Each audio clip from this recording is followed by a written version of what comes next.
Welcome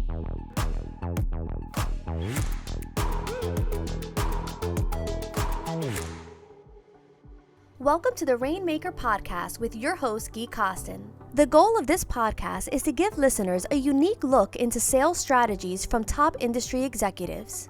We introduce you to the heads of sales and heads of distribution who will help you understand the inner workings of the successful sales organizations from philosophy to execution. This podcast is essential for sales professionals seeking wisdom from the best in the field. If you're not familiar with Dakota and their Dakota Rainmaker content, please check out dakota.com to learn more about their services.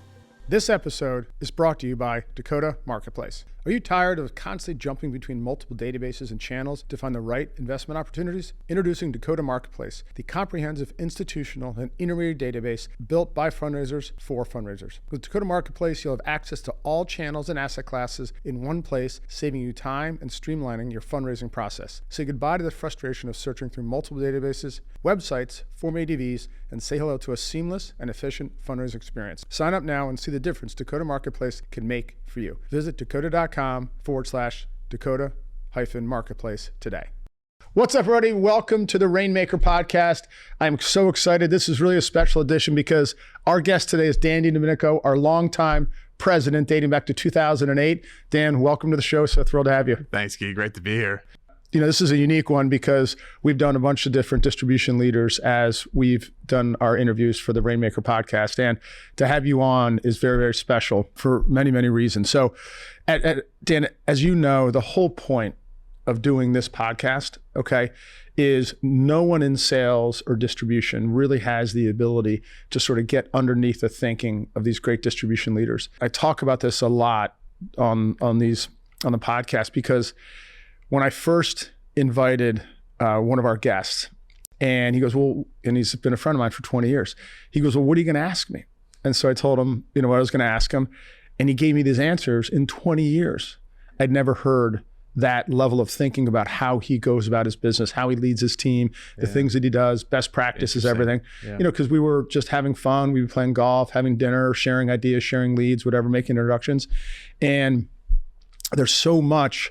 And now that I've been doing all the interviews, boy, oh boy, I mean, you're getting so deep. And then you're really starting to see a commonality amongst these leaders and their characteristics. So, and that's, so the whole goal for our community is to be able to deliver these conversations, best ideas, best practices of how great distribution leaders lead, sell, prepare, execute, all of that. So, well, I'm looking forward to the conversation. It's definitely unique and different for me being on this side of the conversation versus being in that seat. So thank you so much for having me. I'm flattered. Keith. No, it's great. And it's also fun that, you know, as you know, the many time host of Dakota Live, right, and participant on Dakota Live, that we're probably in the tune of 250 episodes. So Dan, why don't just for the audience, give us a little background on yourself dating back to the Vanguard days and everything, and then your role at Dakota. Happy to do it. Yeah. So Vanguard was my first stop right out of college. So I graduated Villanova University, didn't stray too far, just moved right on down the street to Vanguard. I think Vanguard's one of those great destinations for young people to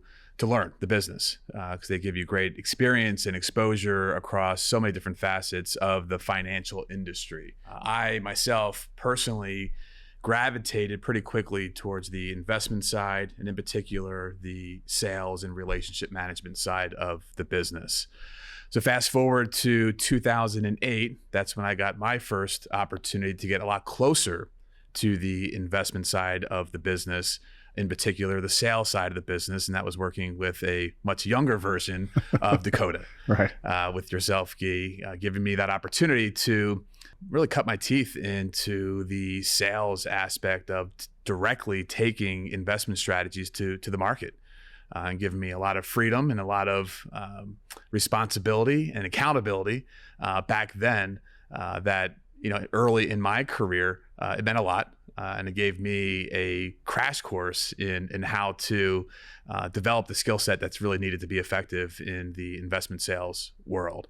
Back then, we were, at that point in time, co-GPs on a private real estate fund of funds. Talk about a difficult sale back in 2008, bringing global opportunistic real estate out to the marketplace. And we were also working at that point in time with a version of Edgewood Management, meaning they were just getting started in launching their mutual fund. a sales plan that you developed with them back in 2006 when the mutual fund was 50 million in assets. Right. Obviously, it's been a phenomenal journey partnering with Edgewood, still a key partner, core partner of ours, with that mutual fund being over 18 billion in assets. And then along the way, we've been fortunate to have been able to grow the business, grow the team, work with other world-class asset managers and bringing their strategies out into the marketplace. So it's been a thrill. So give us an overview of Dakota Investments and the distribution team, Sure. the size of the team. And then I want to start to unpack sort of how you lead the team around certain processes and procedures and how things roll within Dakota Investments. Happy to do it. Yeah. So, I'm an active member of the investment sales team along with 6 other investment sales professionals. We have 2 support people as well. So the entire team is 9 people. But I always say that our numbers in covering the entire U.S., covering all channels, that we're able to cover a lot of ground as a 9-person team, 7-person investment sales team. It's because we operate as a team. I think philosophically, that's always been our approach in breaking down some of the more traditional segmentation around geographies and channels. I do firmly believe that we've been successful in the way that we have in not having to have a much larger team in terms of headcount is the fact that core to our belief is that we do operate as a team. So walk me through, there's a team, but also sounds like what you're saying is everybody's a generalist. Can you explain why you've chosen that path versus channelizing where you have an RA person, a key account person, consultant person, et cetera? Yeah, I think there's really 2 main reasons to that. One, in our business model and the way that we partner with investment managers, they rely on us to bring them to the market and cover all channels. So if we're traveling to a certain city and I'm traveling with a portfolio manager, the last thing that they're going to want to hear is that, oh, we couldn't go see XYZ firm because not in my channel. Right. That's just not going to connect with the objective of what we've set out, the mission, the mandate that we've taken on, and we want to fulfill that mandate. We want to cover all channels. So that's point number 1, is that we want to make sure that if we're in a given city, we're traveling with a portfolio manager, that we're not boxed into certain channels in covering that city and making sure that we're seeing the right people. Number 2, I would say for the development of the careers of the people that we work with, we have great team members. We've got great longevity and experience with our team. Yeah, talk about that a little bit, Dan, just the longevity, because it is unique. It is. Right. And you just want to kind of go through sort of each teammate and just talk about it and talk about the effect that consistency and longevity, right? Because there's also a trust factor that plays into that over time. So could you speak to that? 3 members of our team, Tim Dolan, Andrew O'Shea, Ryan Creighton, that have been with us for over 10 years. That's just not common in our industry. I think a big reason for that is that we empower our team members. We don't put them into a certain segmentation. We don't keep them boxed into only covering certain channels or certain people or keeping them inside and not allowing them to be external. We don't use that terminology, internal, external. I'm still an internal. Part of what I do, and I love doing it, is setting up meetings for my teammates and vice versa. They do the same thing for each of us. For the young salespeople listening right now, what you just said is very profound around setting up meetings, right? Because it's a very pedestrian job. It sounds like what you're saying, though, is you're fully bought in to it's like that is part and parcel of being a successful fundraiser. It's probably the most important part of our job, is making sure that we're creating the right habits, right? And we talk about this a lot, is making sure that we're creating the habits that drive the right behavior that ultimately will drive success, which is raising assets. Right. But you can't just make it about raising assets. You have to make sure that you're establishing the right goals and expectations and creating the right habits and behaviors. Right. To be sure that we're setting them up for long-term success by having a very clear set of expectations, core to what we do, that building block, which I still get so excited when you get that response of, yes, I can meet on this date at this time. Right. Making it about celebrating the setting up the activity, because we know that for the right level of activity, calling on the right people, good things will happen over time. And listen, setting up meetings, we all know, is a grind. And so really what you're getting at, is, if I'm hearing you correctly, could you just describe it? Because it's very important for me as our organization, as we're communicating out, there's only a few things that you can really control. And there's only a few things that you really can do to have an impact. One of them, right, is very pedestrian. It's a grind. It's frustrating, I think, for a lot of people, but that is literally getting in the mindset of being a professional meeting setter upper. Just unpack that for a sec, because I think you do it very naturally. Tim, Ryan, Andrew, everybody does it, Steve, everybody does it very naturally. It's not forced, but a lot of people are like, do I really have to do this? And it's just the better you are at getting meetings with qualified buyers, the more success you're going to have if you have a quality product. Yeah, and look, you nailed it, right? I can't control the markets. I can't control what the Treasury is going to do and what interest rates are going to do and inflation, how that's going to impact sentiment. Like, we can't control any of that. I can't control performance of our underlying strategies either. What we can control is our consistency and our effort in reaching out to those qualified buyers, the allocators that we know invest in the strategies that we have to offer and the products and the structures that we have to offer, and making sure that we're reaching out to set up that level of activity in covering our end channels on a consistent basis and fighting through the noise. Right? Every day is making sure that we know, are we scheduling for a city? Are we making sure that we're covering certain key accounts or key allocators that we've identified in our sales plan as being prioritizations, as being priorities? Are we covering them on a consistent basis? Like, that's the level of activity that we drive. Give us your philosophy. Now let's just move into execution phase. Yep. You cover some of the largest relationships at Dakota on the fundraising side. Walk us through your philosophy of how you approach managing those relationships and accounts. Yeah, I mean, it's not going to come as a surprise, the names that you're referencing, right? We're talking about the largest broker-dealers, banks, institutional consultants. These are all very well-known names, and for all of us sitting in the role of investment sales professionals, we need to be in front of them. What we do in making sure that we're accountable and that we're staying on track to the investment sales plans that we establish, we've created scorecards. So these scorecards are very clear reports that identify who are those key accounts that we want to be sure that we are in a sales cycle and that we are up to date in terms of notes and next steps on a quarterly basis, minimum. We use that as the framework for a lot of our business in keeping ourselves on track against the sales plan. But in particular, those scorecards, they lift out of the pipeline and they identify very clearly who it is that we're targeting, where do we stand, where are we in the sales cycle, who are the right points of contact at said firm, and when was the last time that we were with them. So let's talk about that just a little bit, because I want to hear from you when you look at a pipeline, right? And I know I'm going pretty deep here, but there is a particular mental activity that happens when you print out a pipeline or you look at it on a screen. Can you walk us through kind of that mentality? Because I think it's the most effective way in any sales organization to be looking at your highest qualified buyers, visually seeing it, and then what does that end up triggering? It's all about triggering sales actions. So those reports that we create, the scorecards that we create, very clearly when you look at it on a screen or you print it out and you bring it to one of our investment sales meetings, if you're looking down at it, and this kind of gets back to our philosophy as leaders of this organization, is that we don't like being sales managers. We wanted to create a self-governing structure where all of us are accountable. We all have the freedom to go and execute in the way that we know is consistent with what we would expect from our underlying teammates. But when we come down and we sit down around the table together, these reports, they hold us all accountable. So if I'm standing there with my report and I see a lot of white space, or I see a lot of stale information, activity that is 1, 2, 3 quarters ago, I'm going to feel uncomfortable in that meeting. Right. So let's talk about the scorecard, which is a pipeline, right? Synonymous with the pipeline. Right.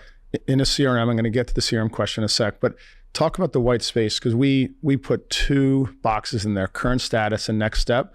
Talk to us a little bit about that, why that's so important. So it's so important because if it's blank, it's going to create that action, right? Then I know that I need to go and reach out to said account and I need to get an update.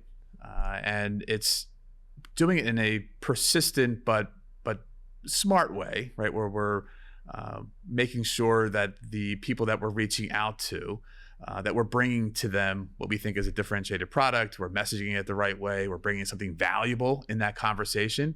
Then obviously for our purposes, we're getting out of the conversation an update on where we stand. And that's what's going to feed into that report. But if it's blank, or if it's information that was dated a year ago, right. Again, that's going to make for an uncomfortable conversation sitting around the table with your peers, right? We all have to take a lot of pride and passion in what we do. I mean, these aren't just reports that we use internally.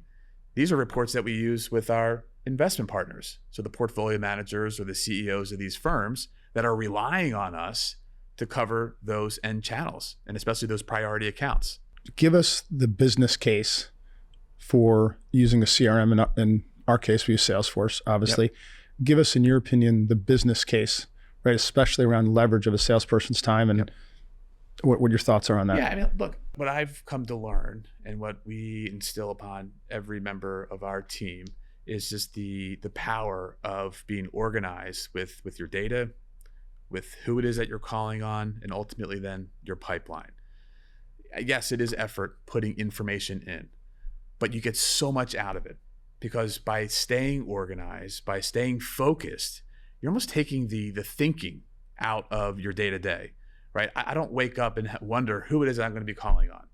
No, I open up my reports, I look at my set of responsibilities, the accounts that I'm covering, and very clearly it can create and simply create those action steps, what I need to accomplish in a given day. So I spend more time doing what's most productive, which is setting up that meeting, which is thinking through the messaging, preparing for a meeting, getting into the ways that we can create that competitive advantage for our strategies relative to the others, right? So we want our team members to be spending more time making the calls, establishing the relationships, following up on opportunities, and less time having to think through and plan for the day. So it sounds like people can look at entering information into CRM as an administrative duty. What you're really saying is at the end of the day, by simply entering the meeting schedule and the meeting notes, you actually dramatically reduce administrative time. You do. That's a big takeaway though. It sounds counterintuitive, but it is absolutely the truth and the case. So where, to be a little more dramatic, could you imagine a situation where you didn't use a CRM to run the business?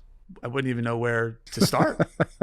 It would be so shocking to us and to our business. I mean, look, our Salesforce, you developed it day one. It was a tool that you provided to all of us, and it's evolved and grown over time. And clearly we benefit from what's been created on the marketplace side. I always say it's our Salesforce, it's our data on steroids, just magnified by 1,000,000% just with the resources that are supporting marketplace that we utilize in terms of the data. And that data drives everything in our business. But if you had to go and recreate that, or you had yourself as a member of our team, you didn't have anything to leverage in your day, or if you're working off of just pieces of paper and spreadsheets, I mean, it would just get so unwieldy that you're going to spend majority of your day trying to figure out where you've been and where you need to go.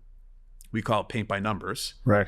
The more that we can create a system that is paint by numbers, again, it takes the thinking out of it. It takes the thinking out of it. Right. And allows you to focus on the areas that are most productive. My favorite field in Salesforce, and I'd love to have your comments on this and describe to the audience what it all means, is the product sales cycle field at the account screen. Yep. And I call it the magic field because it really runs the business. Can you just describe for the audience what that means and how impactful that is to be able to measure? Well, it gets back to one of your earlier points that you made, which is, we can only control what we can control and measure what we can measure. That's an important field to measure penetration rates, right? Where are we in making the introductions and bringing a strategy out to the market? Where do we stand? How many accounts have we covered? What has been the feedback in terms of what the ultimate sales cycle will be based off of that interaction, that meeting, right? Does it go into a long-term evaluation because it's really not a fit for whatever time period that we're referencing or fundraising for that manager? Well, describe, just so the audience knows, describe what that product sales cycle field is. Well, first, and and foremost, it is and tells us if we've made the connection with said account for that product. Right. So have we made the call? Did we send the email? Did we get the meeting? Have we gotten feedback from them? From that feedback, that's going to then allow us to, in an informed way, as much as we can, put it into a certain sales cycle. Those sales cycles allow us to identify what's more near term and what might be a little bit more of a longer term sales cycle. We all know at the stages within an opportunity, right? We can do that.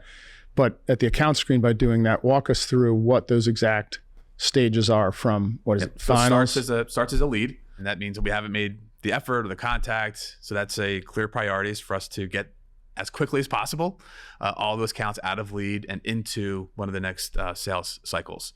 We then go into prospecting, which means we've sent the information, we've made the call, but we haven't gotten the response yet or the feedback on the specific product that we're introducing. From there, it can go into relationship stage or long-term evaluation. So relationship stage is we've provided the product information, we've made the connection, they're now aware, but there isn't a current need, or we haven't at least seen the response from them to take it that next step, which is due diligence.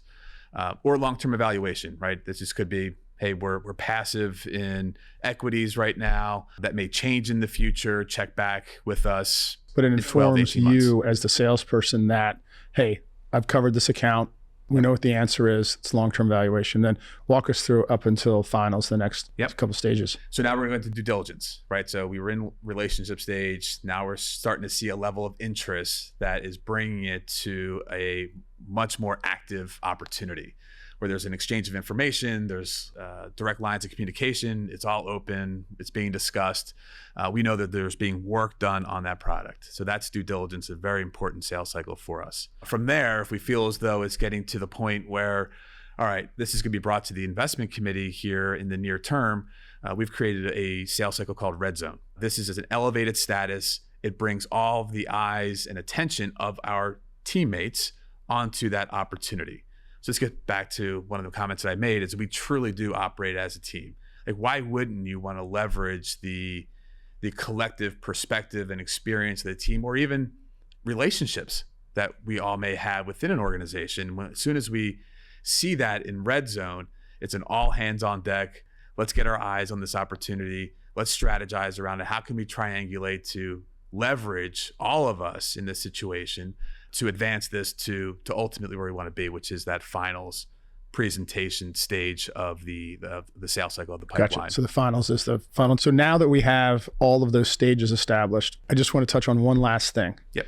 So let's just say you cover Boston and you cover RAs. Then you can go walk me through the ability to go into the database, simply run a grouped report by stage of all the identified RAs in Boston.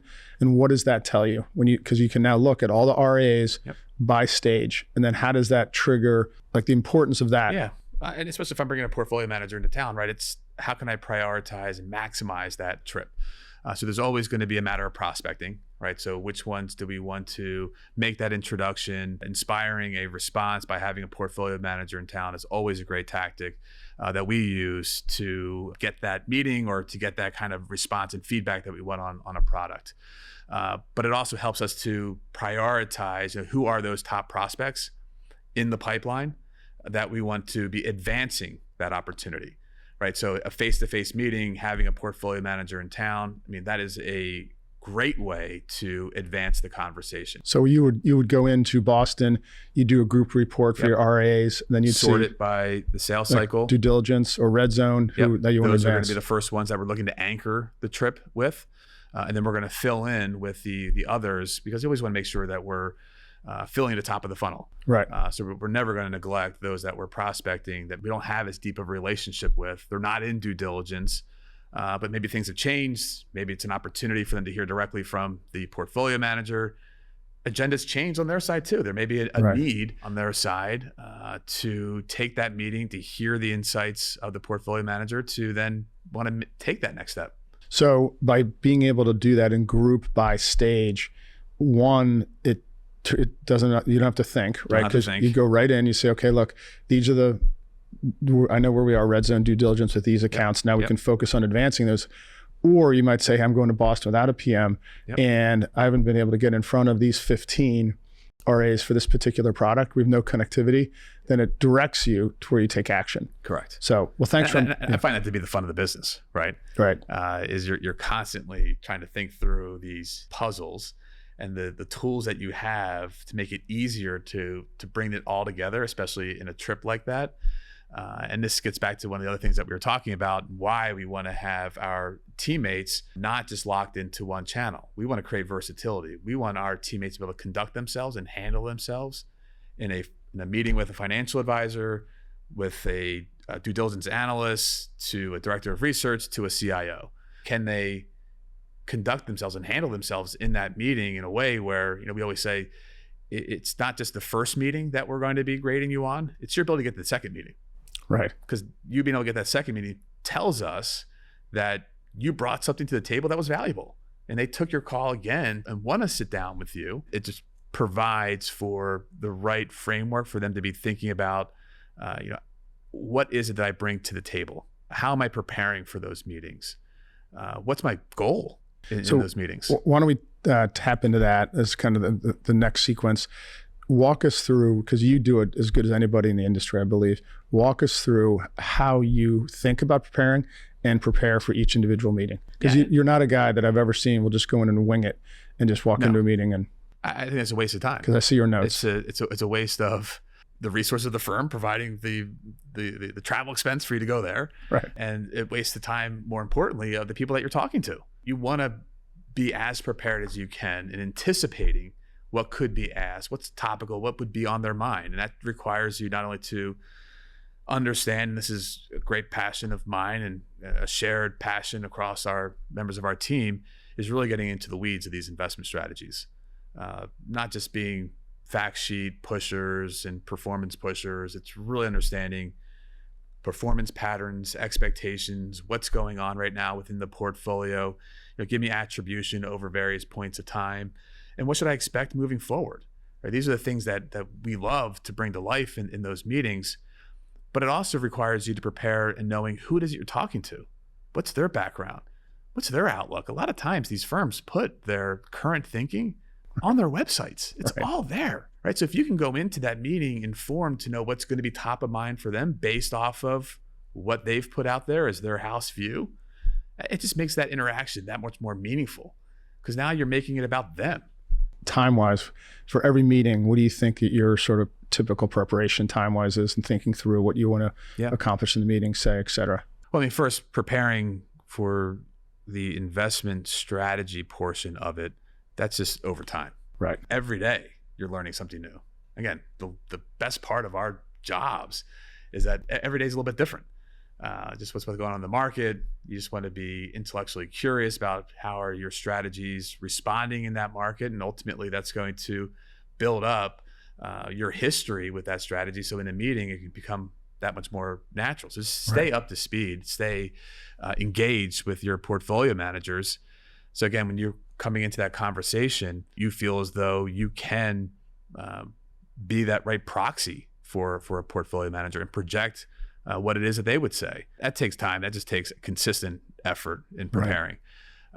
Going out to the website, it's not hours of time. It's going out, looking at their bio, what kind of publications do they put out there? Was there any event around the firm that you should be aware of?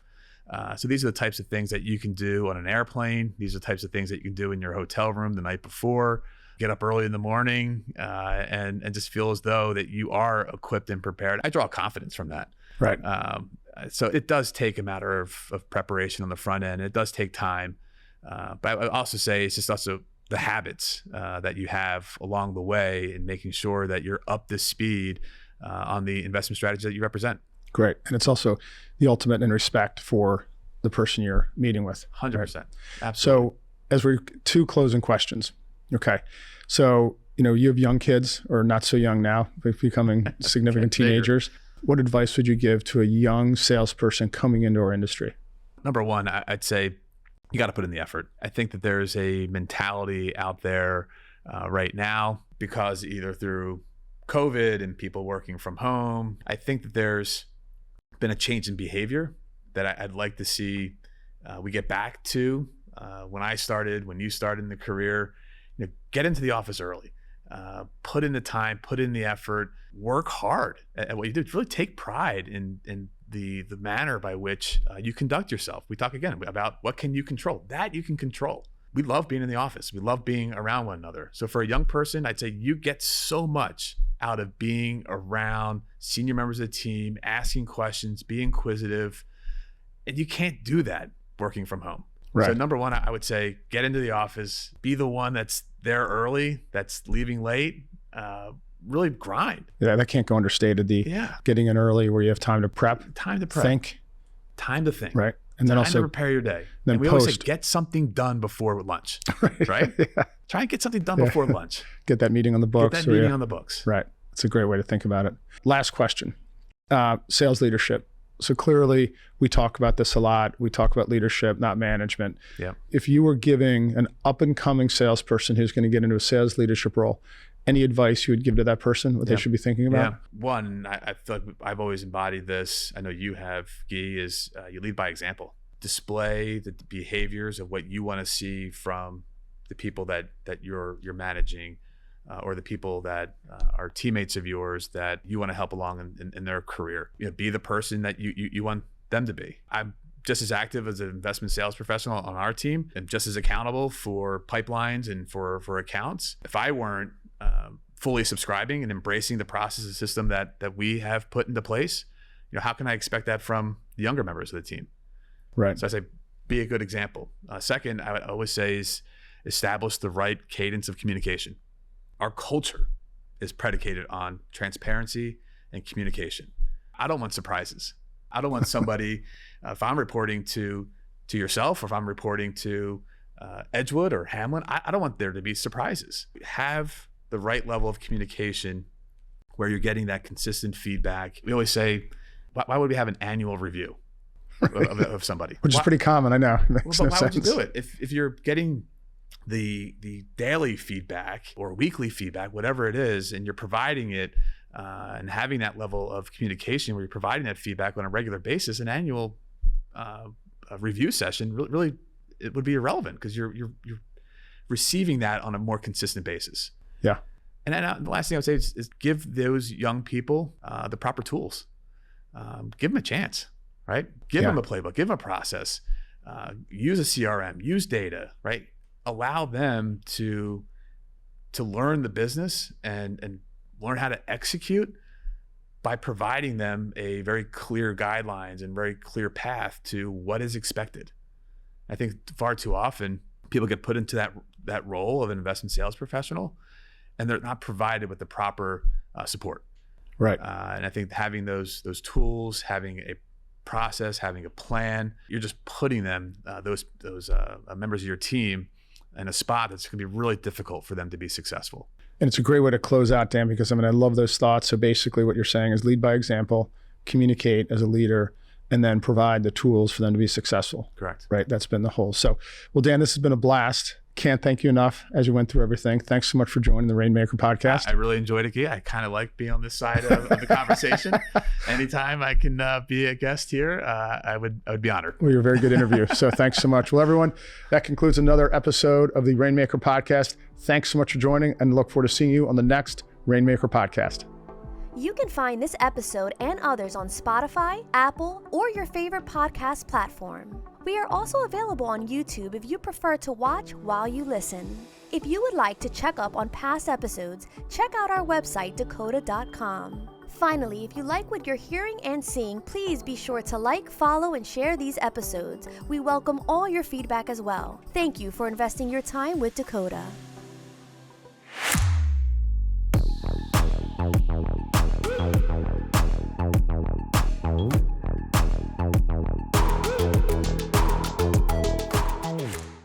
Hey, thanks so much for joining Rainmaker Podcast. Hope you enjoyed the show, enjoyed the interview. I know I loved it. And hey, if you wake up in the morning and you raise money for an investment firm, you do cold outreach, whether you're a sales leader or salesperson, and you don't know about Dakota Marketplace, we would love to show it to you. It's world-class. It's used by over 880 investment firms and over 3,600 individual salespeople. To learn more, go to dakota.com and click on a free trial.